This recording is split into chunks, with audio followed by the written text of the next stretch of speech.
It's very clear about why it was so urgent, because and we've seen this all the way through, that the brothers had no legal status whatsoever and no ecclesiastical status. So with the founder out of the picture now, it was now that, see, it's all this, and it's kind of providential in a way too, if you think about it, because the founder lived long enough to be able to, first of all, for the brothers to have had some experience in trying to run things by themselves, and elect a successor who would be a brother in the founder's own lifetime. So the succession is provided for. But now it becomes increasingly urgent to get legal status. And the reason that becomes urgent, of course, is to be able to retain their center at St. John. Because all of a sudden the place is up for sale. The Marquise, feminine, de Louvois, who had been so helpful in the brothers in getting it in the first place, she died. And it's another one of those scrambles for the inheritance, that when somebody like that dies, all the valuables have to be sold and divvied up and so on. So the brothers were very concerned about what they could possibly do to get the property.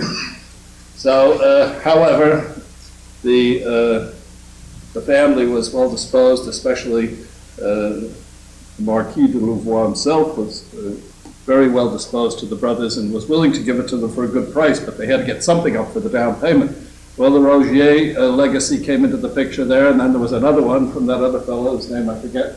And so finally they were able to buy the property. So the only way they could acquire title to the property was in the names of individual persons. So Brother Bartholomew and this Brother Thomas, who had been the econome all along, they acquired the property in their name. Might mention also that before the founder died, he also, some of the last acts that he did during the course of his life was having neglected a lot of this financial business during the course of his life, he finally had to attend to some of it. He only got around to his last will and testament on his deathbed. And he did that at the instigation of his brother, who wrote to him in January 1719. He said, hey, there's a lot of property around in your name. And he said, we have two things to worry about. Now, John Luis wrote to the founder, it seems perhaps like a harsh letter to become her brother, but in a certain sense he was trying to be urgent. He gives him New Year's greetings, and he says, now, come on, you've got all this property, it's all in your name, and we have two problems to take care of. One is Jean-Remy, who is now locked up in an insane asylum, and his wife's family was unwilling to do anything with the kids, because they would have the family name of de La Salle.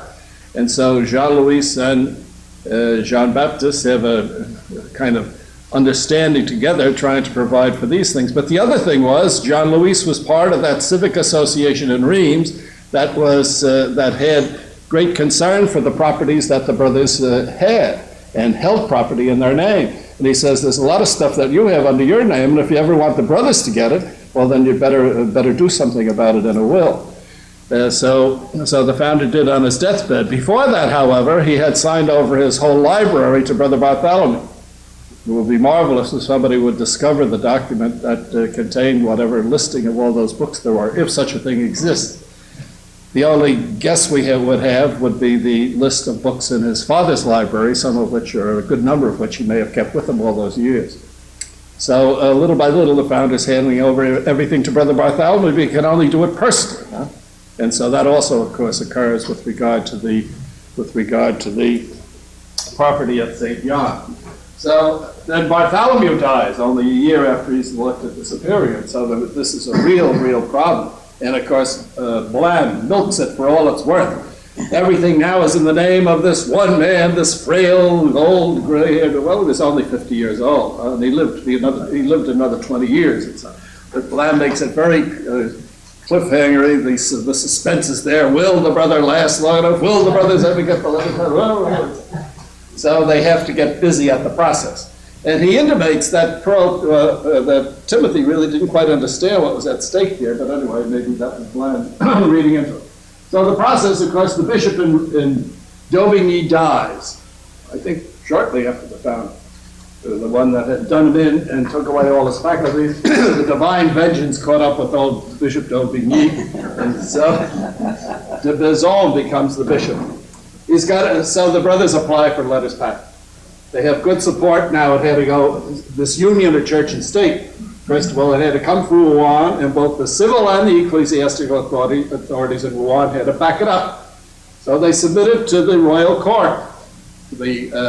Louis XIV had died in 1715. Philip of Orleans was the regent. The new king wasn't old enough to assume full control at this point, and his chancellor was D'Aguesseau. Now, this D'Aguesseau, by the way, was very much involved in that suit involving the writing masters, and in the final negative judgment against De La Salle. And as the chancellor, he was probably the hatchet man who had to do all the dirty work, and who could have swung the thing one way or the other.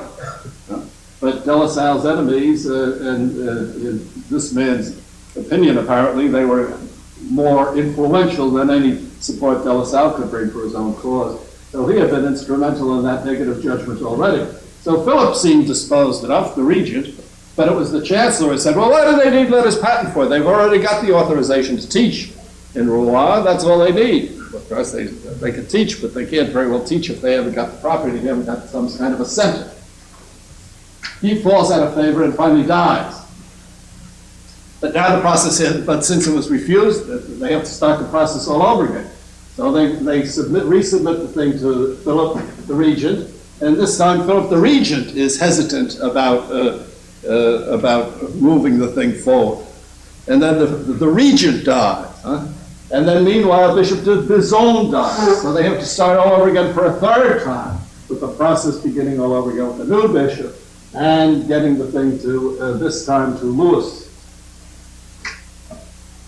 the 15th, and his cardinal prime minister had a good opinion of the brothers, and he said, what do you think? He said, oh yeah, they're a great bunch, let them have it, give it to them, all right? Then the thing had to come back.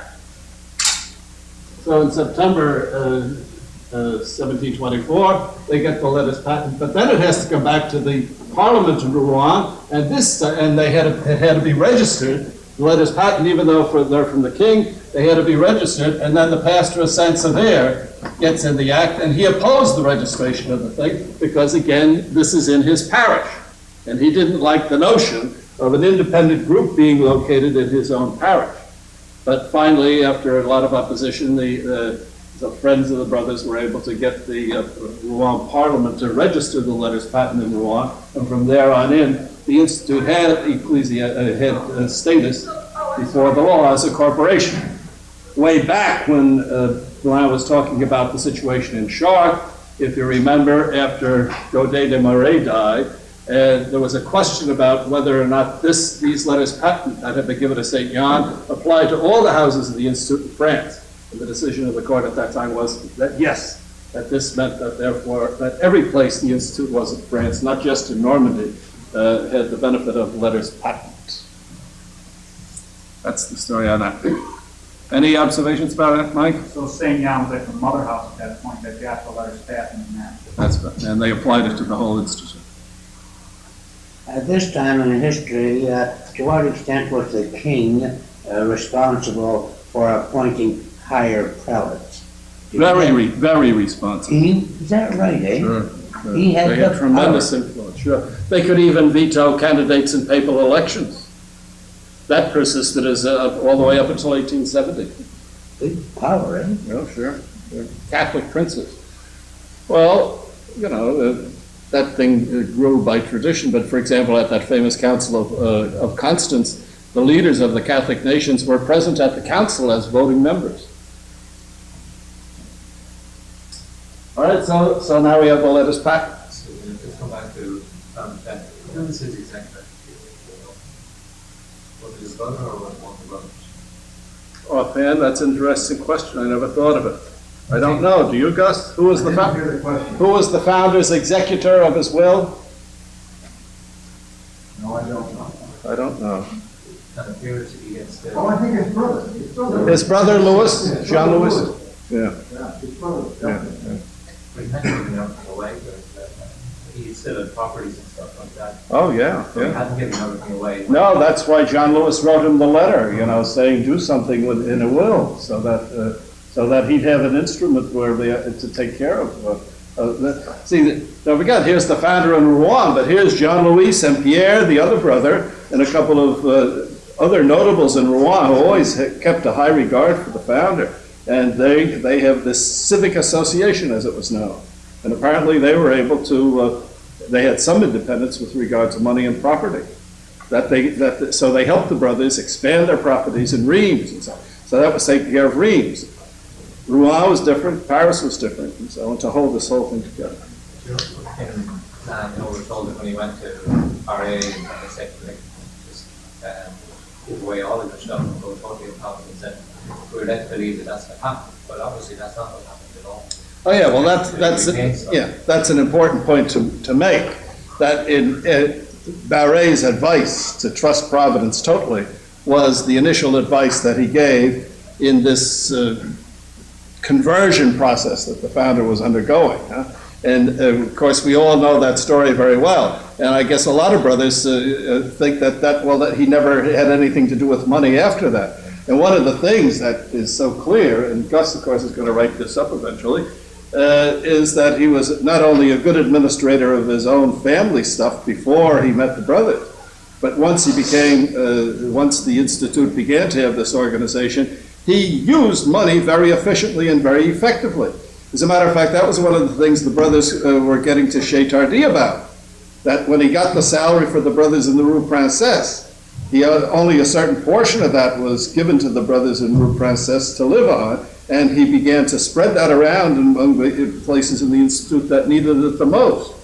And if you look at the back of beginnings, if you look through that thing, you'll see a whole list of instances where the founder inherits a piece of property there or buys a house here someplace else. Remember, after all, he did have the 5,200 livres to give to Clément, and so on. And when his grandmother died, because her daughter was one of the 4 surviving Moettes, the Lasalles got a quarter of her holdings, and John Baptist would have had a slice out of that. So he was acquiring financial resources to fall back on all his life, and he administered them very well. But I don't think he was in a position to save an awful lot, except, of course, in terms of real estate holdings or possibly foundations for some of the schools, where there'd be a kind of a steady revenue coming through. But it's evident from at least the stories in black that there were times when they were reduced pretty much to an extremity, and that's part of the problem in his letters to Drolan that comes out so clearly, that he hasn't got much money to send. And when he sent them down to Rome, he gave them everything he had in the house at the time. Okay? So that's an important corrective, of course, to think about the founder as totally penniless. After all, they couldn't live on air. We forget that about Jesus and the apostles, too, for that matter. They were wandering all over the countryside, wandering preachers and so on, so they had some kind of a purse, which Judas had. Which we know. So we agree with that. Anything more about the letters patent? All right, so let's talk now a little bit about the Bull of Approbation. Now, it's interesting that this again, what about the papal approval? Now, one of the problems in this thing is that one of the reasons why Philip of Orleans was hesitant about granting the letters patent too soon was he was waiting to see what was going to happen in Rome with regard to a Roman approval. And in Rome, they were waiting to see what the king was going to do. So there was but it's very interesting that this bull thing was in the works. And that had its own little history too, beginning with that brother Honoré, who had been a servant in the house of Cardinal Rohan. Cardinal Rohan's big mansion is right next to the Bibliothèque Nationale in Paris, in that same parish of St. Paul's, where in the Faubourg Saint-Antoine, and it's only a 5-minute walk from where the brothers have that school in the Franc Bourgeois down in Paris, and very near the Place Royale also. There's a big local center of where the royalty had a lot of their residences in the 17th century. And so Cardinal Rohan was very well disposed to this brother, and so they used this former servant of his to get to Cardinal Rohan and get him to get some approval. So Cardinal Rohan goes to Rome, the Pope dies, and so then so it's the same thing. What's going on here with the king is going on in the papacy. And so we go through 3 popes here in about 3 or 4 years. And so the cardinal goes down for the conclave, brings his secretary with him, Jean Vivant, the brother of the Francois Vivant in the Paris Chancery, who had saved the rule for the brothers and kept de Bru's rule from being imposed upon them by the cardinal. So he apparently was the one who did most of the legwork in Rome, or got the process going up. The best account I am aware of this whole process of getting the bull of approbation, apart from Maurice Hermann's full-blown dissertation, but a good short account of it is in Rigaud's history. And so in 1721, back there, Vivant is probably the one who's putting the original petition into the Holy See for approval of the Institute. And so Timothy was asked to prepare a dossier. And here's what the dossier consisted in.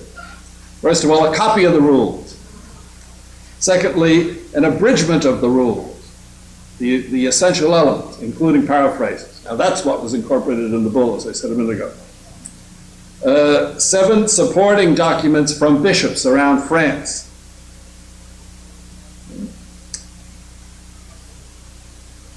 And some of these testimonials from bishops. In one of them, the Institute is described as the Brothers of Christian Doctrine. In another one, they're described as the Brothers of the Gratuitous Schools. So the name of the Institute was, these bishops said, oh yeah, those brothers, what are they? The brothers, they run schools or something, and they teach. The Articles of the Election of the Superior of Timothy, to show the legality of the election of Timothy. And then the will of John Baptist de La Salle. And also, towards the end of his life, John Baptist de La Salle's name had appeared as one of those who was supporting the appeal against the bull Unigenitus. And that may have been a mistake, or it may have been a deliberate thing on the part of the people up in Bologna to list his name there, but of course they were confusing it with his brother Jean-Louis. So he wrote a letter to the Dean of Calais saying in no way had he ever done this and so on. So they included that letter of De La Salle insisting that he was totally opposed to Jansenism and loyal to the Holy See. All right? So that was those were the documents they sent. The petition, in addition to asking approval, asks that the approval include, first of all, the power to send away delinquent brothers, to dismiss them from the Institute. Secondly, the power to bury them at St. Jan. And that was important because they wanted to get the founder back out of that church, right? And the power to hold chapel services for the residents in St. Jan, as distinct from having to go to the parish church. Right, so those were 3 things that were included in as part of the papal approval. Right. So Vivant gives the thing to a functionary in Rome who was called the Apostolic Expeditionary.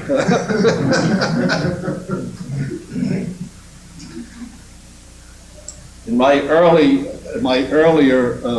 wild years, one of my vices was that I liked to go to sea. I loved the open ocean and all that sort of stuff. So every once in a while I'd go on either a cruise or a freighter. Went across the Pacific on a freighter once. I think I told you that.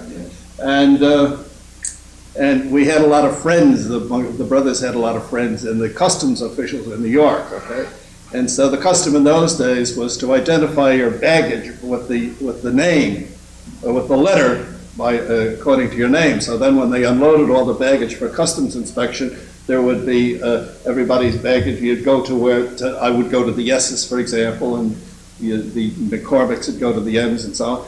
But if you had these friends, I was instructed to ask the porter for the letter X, for expedite.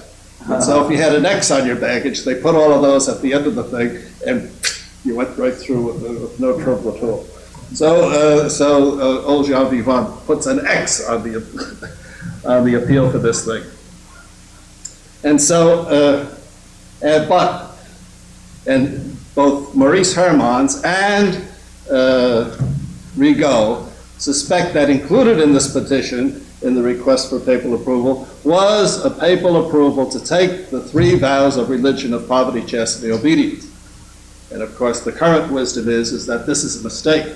Then, in that process, then they said, well, what do we do with this other vow of association to keep gratuitous schools and stability? So they misread that completely in Rome, and that became a vow of teaching the poor gratuitously, and there was a big discussion as to whether that involved the brothers individually or the communities and all that stuff and so on and so forth. So from 1725, when we got the bull, all the way up until 1967, those were the vows: poverty, chastity, obedience, and stability, and teaching the poor gratuitously. And they went to change them in the chapter, or they wanted to revitalize them in the chapter in 1966, and there was a move to suppress them altogether. But in the discussion, one brother got up and said, well, if we change it to a vow of fidelity, and if we change it to a vow of educational service to the poor, how could you sin against the vow? And what's the sense of having a vow if you can't sin against it? But in the casuistry of the time, you were told that you violated the vow if you accepted a gift from any student and so on. Might be violating a principle as far as I'm concerned. But the big thing was, how could you sin against the vow of stability? But Abbot Philip, the old assistant, used to tell us, well, if you stayed out without permission, you violated the vow of stability. If it was for the afternoon, that was only a venial sin, but if you stayed overnight, that was a mortal sin. So all the casuistry that we had of it. So anyway, all of that comes out of the petition that the brothers themselves asked for this. And so there's a lot of, sometimes you wonder about Timothy, whether he really had a handle on the founder's real intention or saw the originality of what he had done. And from that time on, there was always that tendency among the superior generals to want to be like everybody else and to get into to be considered as religious and in the mainstream of religious life and religious orders. And so over the years, up until relatively recently, that's where a lot of the genius of the founder, that's how a lot of it began to erode. Okay? Well, once the letters patent are granted in September of 1724, this whole process moves very, very rapidly.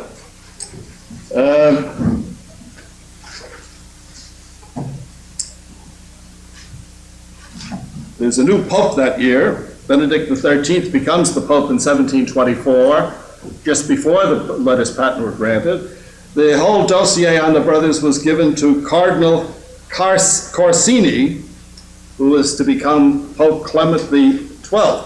And Cardinal Corsini was in charge of the Congregation of the Council. And the Congregation of the Council was the congregation in Rome charged with implementing the reform decrees of the Council of Trent. That's why the council is called the Congregation of the Council. It's the Congregation of the Council of Trent. And Cardinal Corsini was the prefect. And he has this whole dossier. Now, of course, one of the major things of the Council of Trent was to produce the Catechism of the Council of Trent, and one of the major instruments, there were two major instances of reforms out of Trent. One was the Roman Missal, and the other was the Catechism. The Roman Missal meant that the Mass would be the same everywhere, universally throughout the world. Priests were told that it was a sin to violate any of the rubrics. They had to hold their hands like this when they were praying this way, not beyond the shoulders. You couldn't go like this. They had to keep the two fingers together after they had touched the Blessed Sacrament, all these things. And the rubric's very precise with every last gesture. When my seminary classmates were training to say Mass, they put them through this routine over and over and over again until they got the thing where they wouldn't make any mistakes, because that, again, was his way of committing a sin in saying Mass. So, and it was all in Latin, of course, back to the people and so on. As my friend Charlie Kern said to me one time, he said, yeah, all those wonderful reasons for saying the Mass in Latin, you could go to Siam and not understand it there either. But the other one was the Catechism of the Council of Trent, because all these dioceses and religious orders had their own catechism. The Council of Trent wanted to have the Christian doctrine the same everywhere. So Cardinal Corsini sees the thing and said, oh, these wonderful brothers of Christian doctrine, that's my baby, sure, give it the go. So probably we got the bull of approbation because the cardinal in charge thought that we were the brothers of Christian doctrine. And he missed the idea of the schools altogether.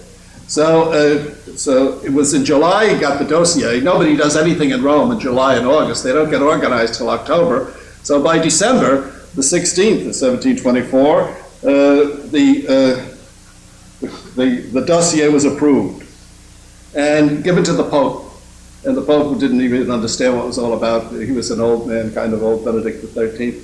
But he said, oh, sure, anything you want. And so he was Dominican. And so he signed the thing, and so the bull of approbation was issued on the 26th of January, 1725. And so we have been a pontifical institute ever since.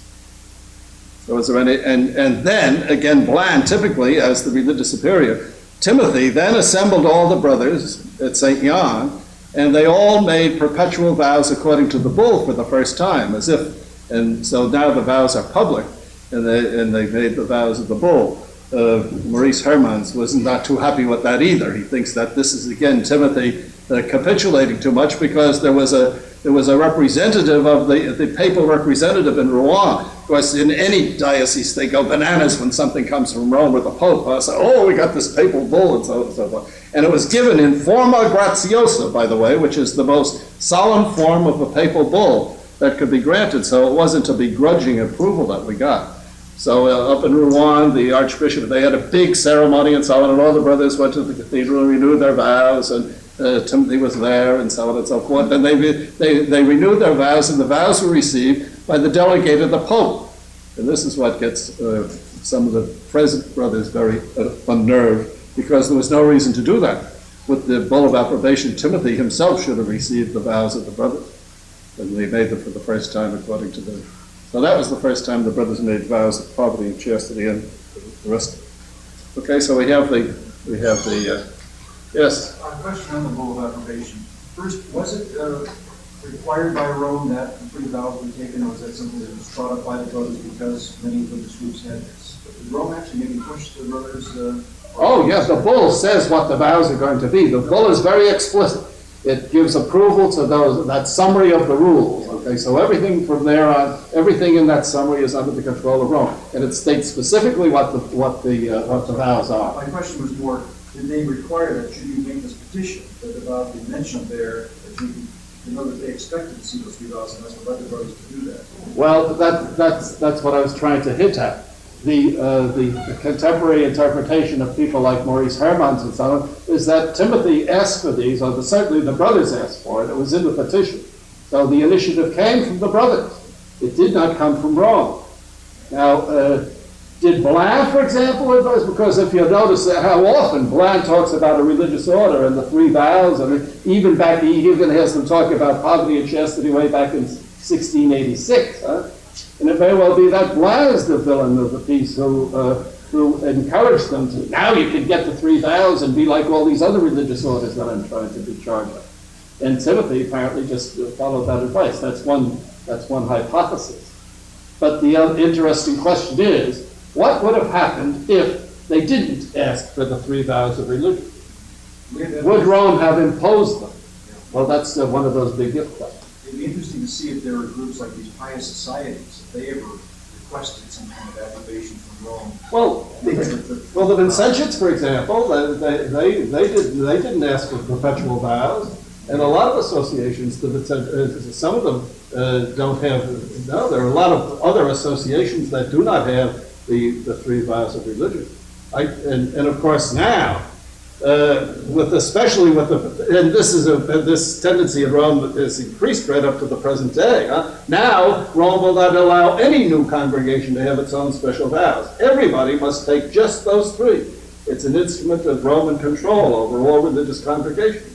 Okay, and but there's a Jesuit whose opinion I respect very, very much.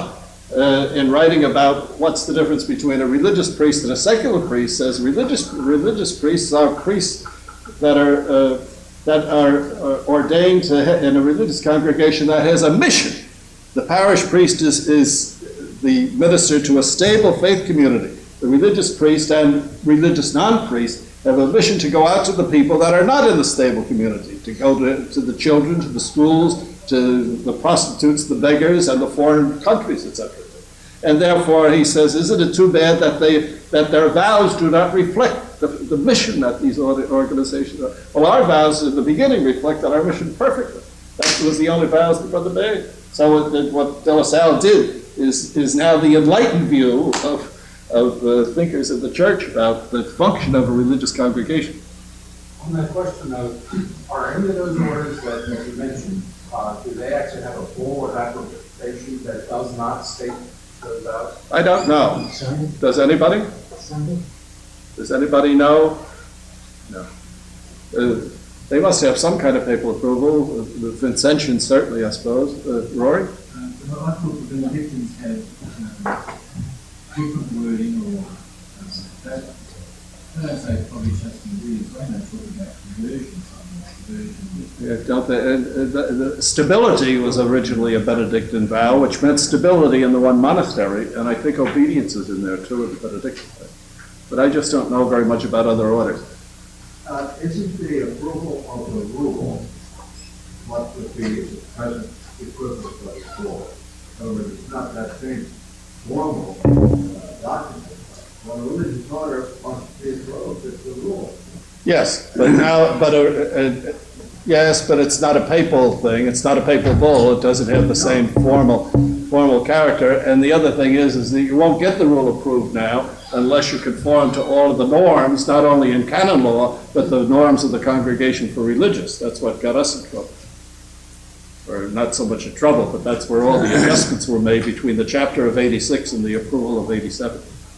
I find this whole process almost instant approval. 6 years, the way those people in Rome move and don't move, I find that very, very fast. That 6 years. Is that any kind of record for approval? I don't know. I don't know very much about the other people who were applying, but I think part of the reason why it moved so fast after 1724 was once we had the letters patent from the French king. There's an awful lot going on between the Vatican and the French Chancery office. And so I think that's one of the things that moved it. And we had influential friends in high places. Huh? A good bit of it's something like Morelli getting all of these saints canonized.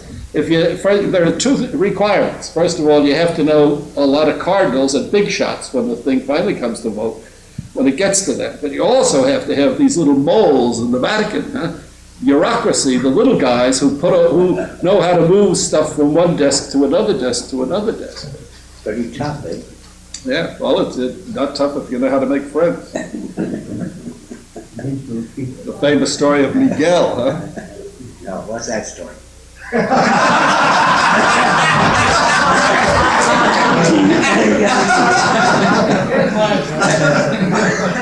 The story is that Miguel was beatified, he and Mircea Maria were beatified together in 1978. And in 1980, we celebrated the tercentenary of the whole Institute, as you know. And the California province, the San Francisco district, decided to celebrate in a typical way. They produced a very special blend of their best Cabernet Sauvignon, with a gold thing on it for the tercentenary. And they also produced a very exquisite, their very best brandy. They put it. They produced it in a silver decanter, and sold it for $75 or something like that. With the best possible Christian Brothers brandy in this magnificent presentation decanter. Okay, so they sent one. California sent one to the Superior General. So the Superior General Pablo gets it, and he gives it to Morelli. He says, "Why don't you give this to one of your friends in the Vatican?" Well, at that time, the miracle for Miguel, the final miracle, was very much under discussion. And there was one doctor who was not at all convinced that the last event was a miracle. So Morelli gives him the so forth. And very quickly, all of a sudden, the miracle was no obstacle. Now, I can't vouch for the authenticity of that story, but it's a good story in any case, even if it's not true. But if it isn't true, it ought to be or could be. There's probably something to it. And then, of course, there's the miracle. So there may have been something like that to picture here. Okay, so, yes? How did you know come to the name? How what? How did you know come to the name to the hills? Yeah, that's a good question too. How and when? I don't know the answer to that, because that picture that's in Battersby and that's around and in the slides and all of that, I think that comes from the late 18th century. Maybe when they started up again after the French Revolution and so on, they didn't want to be quite so conspicuous as they had been before. Something that again, that's just a guess. I really don't know the answer to that. Gus, do you know? I always attributed it to Loes, that he adapted to Rome, and that when they do it, doesn't it say something in the full application about the length of the road? Does it say the length? It could well be, yeah. I'm sure it does. Well, I always felt that it was what Loes influence had on the people who, when the cardinal went over to Rome, I think he meant Loes. Loes had something to do with it. I'll check that and report tonight. I'm a little hesitant about that, because I think that engraving that we have is from much later in the 17th century, or the 18th century rather. So I'm not sure. It's an interesting question. And of course they kept the mantle, but again it lost all of its heavy Norman character or Rheims-y character, or Champagne character. The final thing we get in Blain is Blain concludes with the building of the chapel to house the relics of the founder. And I think a good way to conclude this whole thing would be to read the last paragraph in Blain on page 228. Here they are building this shrine. They're building it themselves. The brothers do most of the work themselves. They extract the sand, transport the materials, shape the stones, and do just about everything else. They live mostly on the produce of their garden, a dry and not very fertile spot situated in a sandy bottom which they water with their sweat, which they force by their hard and assiduous, gets it in again, labor to reward its owners. Moreover, they drink only weak beer and eat only coarse bread. I can't imagine weak beer would probably be strong Budweiser by our standards, but anyway. In this way, they economize enough on food to be able to build, and their own work represents over half of the building costs. The rest comes from the funds of divine providence, causing their task to progress little by little. Up to now, public charity, which they serve in Rouen with such unexampled disinterestedness and generosity, has not helped them in any way. So his last word is another slap at the Rouennais. So he's continually harping about them and all that. Yeah. Well, that concludes, I guess, our life of Jean-Baptiste de La Salle. We carried him all the way through to the end of his days on the shelf in Rome yesterday, so that brings him up to date. So that is that.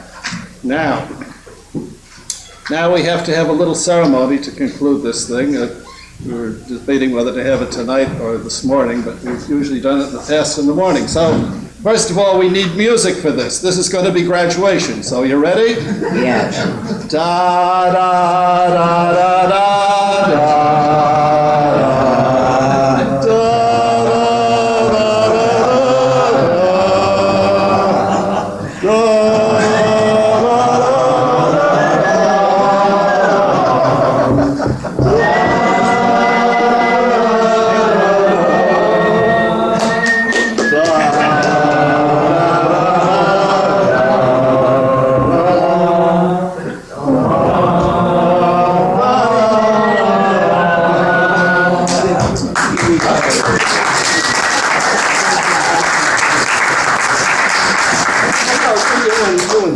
Gus and I are going to be studying.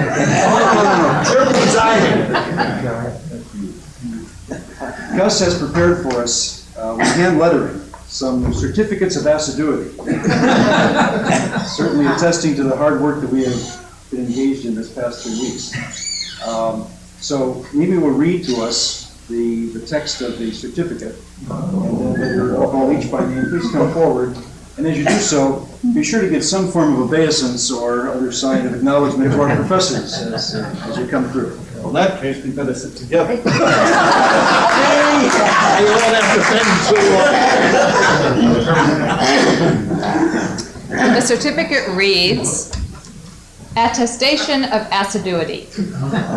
We, the undersigned, associated scholars in Lasallian Studies, and honorary professors at the Sorbonne, testify to all parties concerned, person's name, resisting with heroic virtue all the stratagems of the devil and the plots of the secret enemy, has assiduously and successfully completed summa cum laude the readings and project assigned in the sessions of the Buttimer Institute, Part 1, devoted to the life and personality of John Baptist de La Salle, Roman priest, former canon of the Cathedral of Reims, canonized saint, founder of the Brothers of the Christian Schools, and pontifically declared patron of all teachers of youth, in testimony whereof we have signed, given at St. Mary's College, Moraga, California, on this 13th day of July, in the year of our Lord, 1991. And it's signed J.B. Blon, A. Loes, L. Salm, C. Basson, M. McCall. And this first certificate is awarded to Frank Colgan.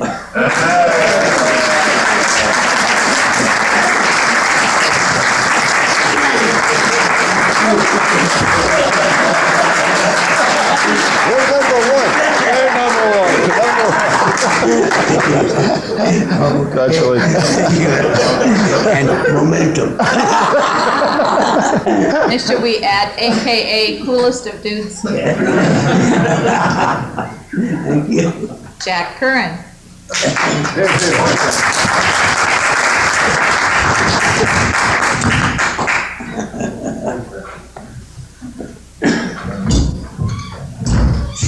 Thanks, Chris. Great job. Thanks, Amy.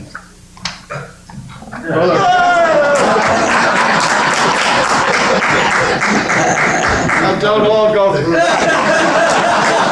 we get to lunch. Don Funting.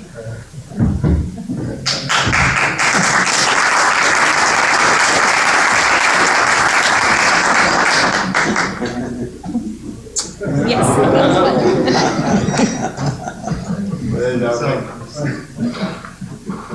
Kelly Gardner.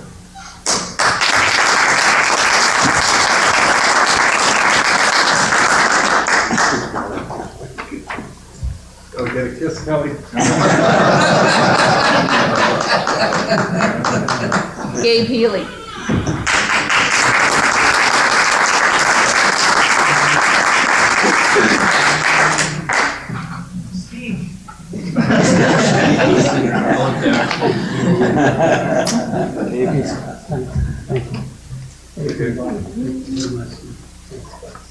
Rory Higgins.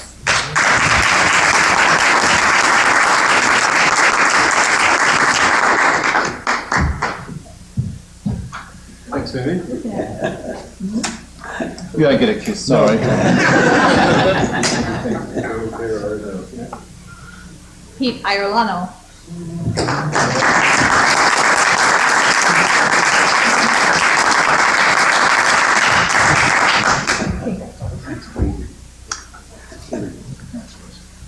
Mike Cato.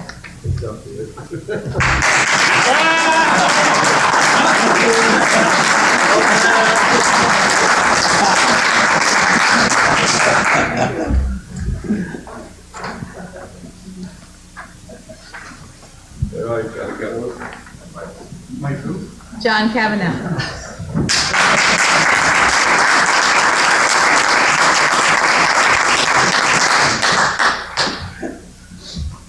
Frank asked all the questions that I didn't Hey.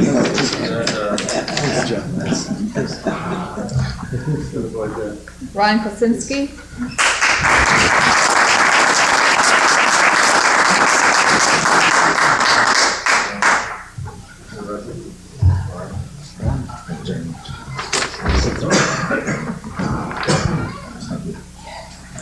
Phil Better not Lapointe. to tell them when you get home.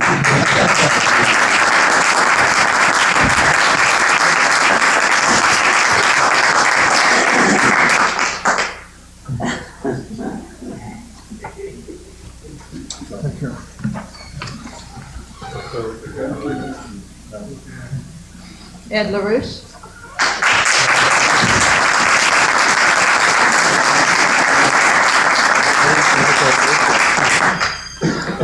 Andy McDonald.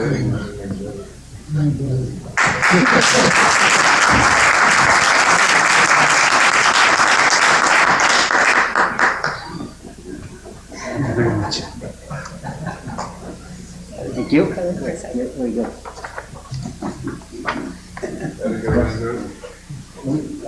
Steve Markham.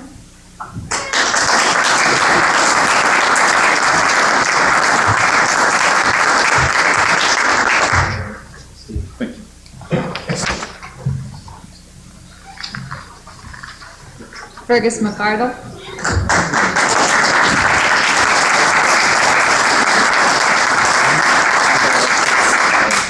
Thanks, Amy.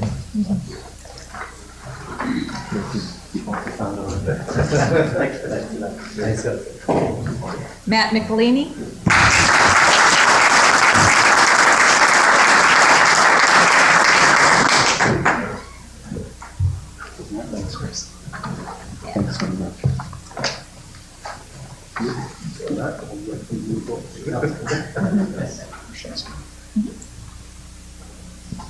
It says Charles. You say Chuck Morshinsky.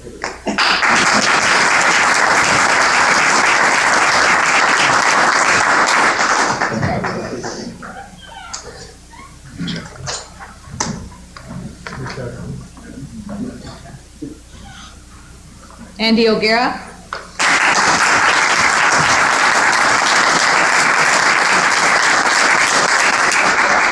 The best one. Love it.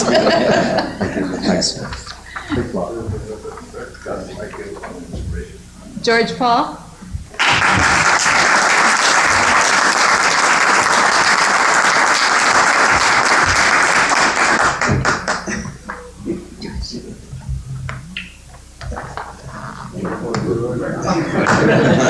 Thanks a lot.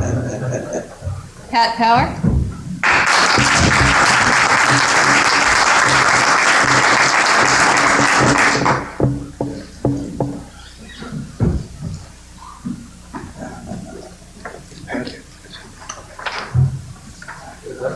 Charles Scanlon.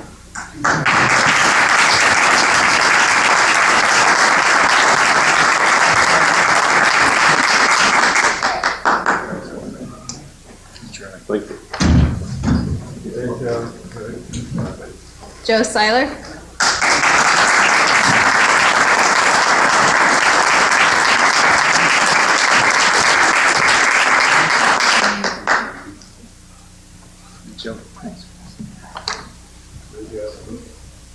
Mike Shubnall.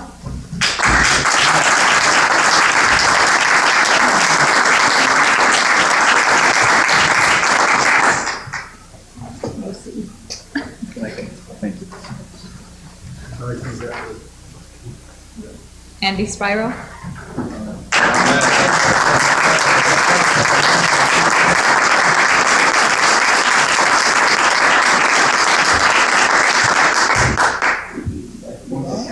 You can't have that one. All right, you get this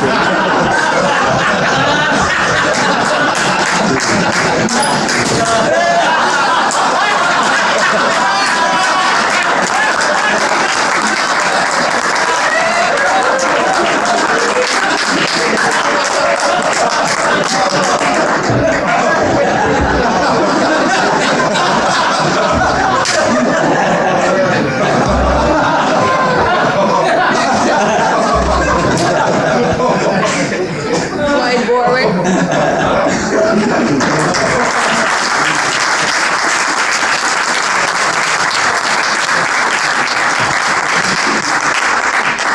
You follow an act like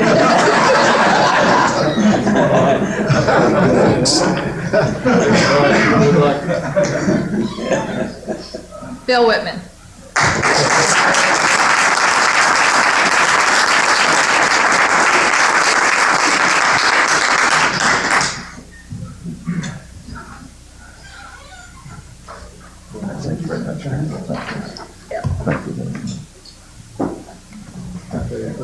I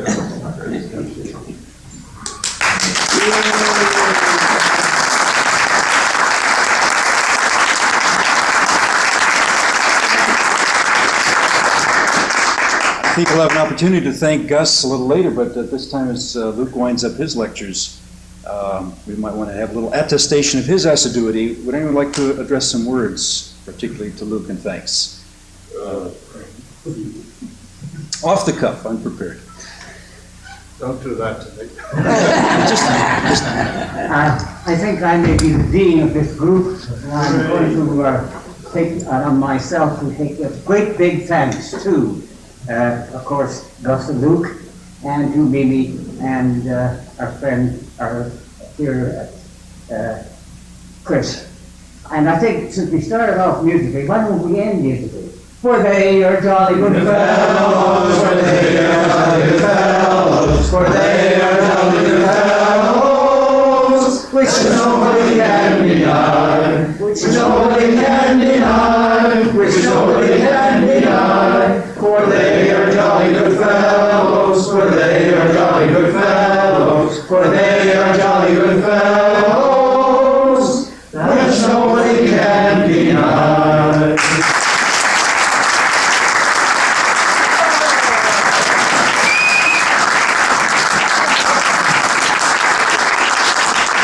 Thank you very much. Thank you. One remark, if there's a mistake in your name, or if you prefer not to have the informal name, we have extra copies. It takes only a couple minutes to change. So if anybody wants to change on his program, on his diploma, let me know.